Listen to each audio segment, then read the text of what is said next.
नमस्कार।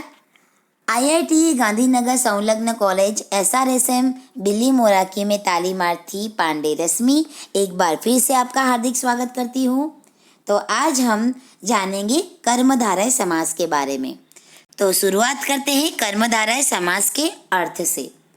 तो जिस समास का पहला शब्द विशेषण या उपमान हो एवं दूसरा शब्द विशेष्य या उपमेय हो उसे हम कर्मधारय समास कहेंगे।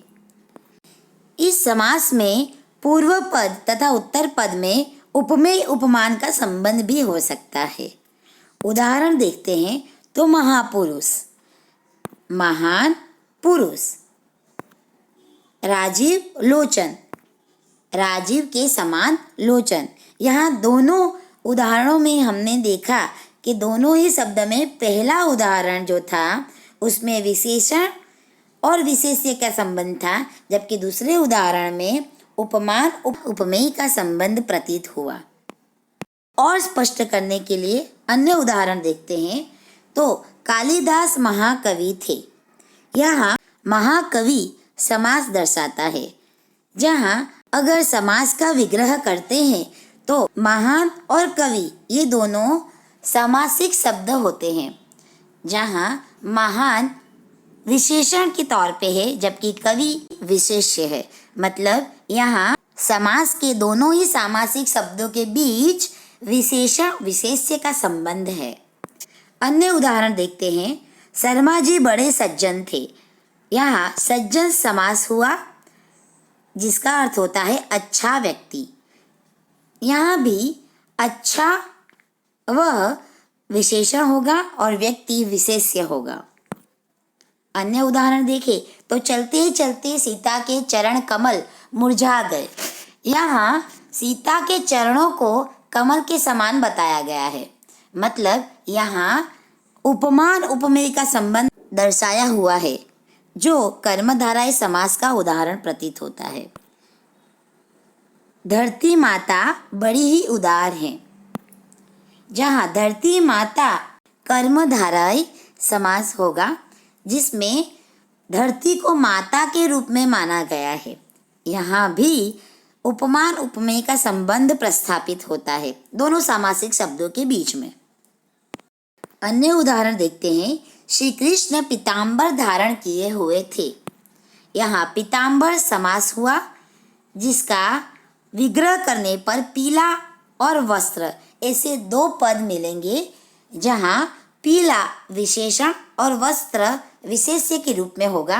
मतलब यहाँ दोनों सामासिक शब्दों के बीच में विशेषण और विशेष्य का संबंध होता है, जो कर्मधारय समास का उदाहरण बन जाता है।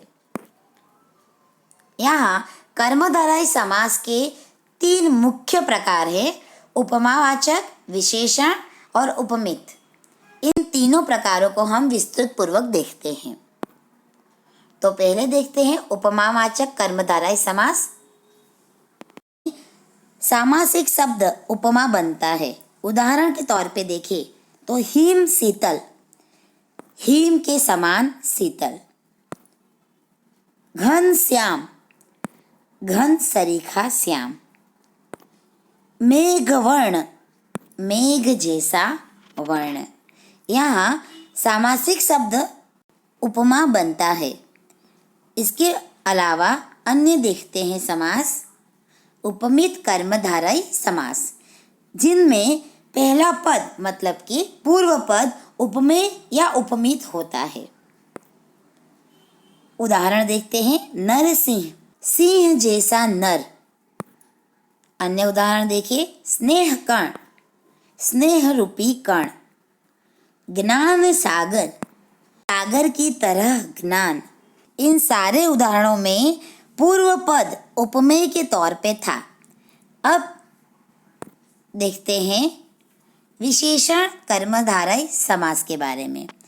तो यहाँ पर दोनों ही पद मतलब कि पूर्व पद और उत्तर पद विशेषण के तौर पे होते हैं, जैसे कि कच्चा पक्का, कच्चा और पक्का। ऊंचा नीचा, ऊंचा और नीचा। आशा रखती हूँ कि आपको इन तीनों कर्मधारय समास के प्रकारों के बारे में अच्छी माहिती प्राप्त हुई होगी। तो अगर मेरा वीडियो आपको पसंद आया हो तो लाइक, शेयर और सब्सक्राइब करना भूलिएगा मत। आपका आभार।